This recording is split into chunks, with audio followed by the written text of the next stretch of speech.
Okay, I'm going to try this and see how this camera does on this video. I hope it does better than the other one I just tried. So this is my stamp pad.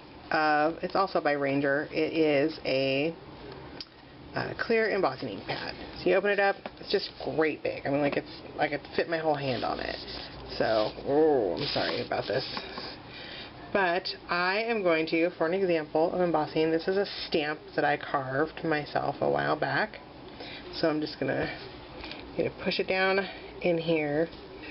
Maybe I'm going to try to carefully move this back so we have a little bit more room to work with here.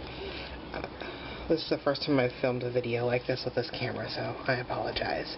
I hope you can all hear it, everything. You really just want to move it around and make sure that you get full coverage. So once it's covered, you're going to, I usually fold a piece of paper in half just to catch the excess embossing powder because you don't want to waste it. So lay your thing down, put your piece of paper that you're going to stamp on, and then we'll just give it a good old smashy down here and see how it turns out. So you can see actually the clear embossing ink is on there, and it's pretty sticky if you were to touch it. So this is the embossing powder, and I don't think it's going to focus on the lettering very easily. These are Stampin' It Up powders that I have that I got from Sharon when she was doing that. So you just sprinkle it on just like you would glitter or anything else like that. Make sure you get it all covered. Sometimes I like to pat it down with my hand, sometimes I don't. I think this will stick pretty good. Then you just want to tap it off there. Give it another good tap.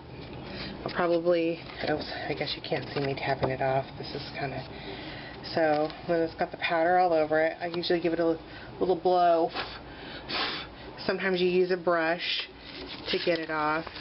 And then, of course, we'll just bring this back over here and get all of our powder back in the container so we don't waste any of it. And then you're going to fire up your heat gun, and we're going to give this guy a little heat. This is going to get loud, but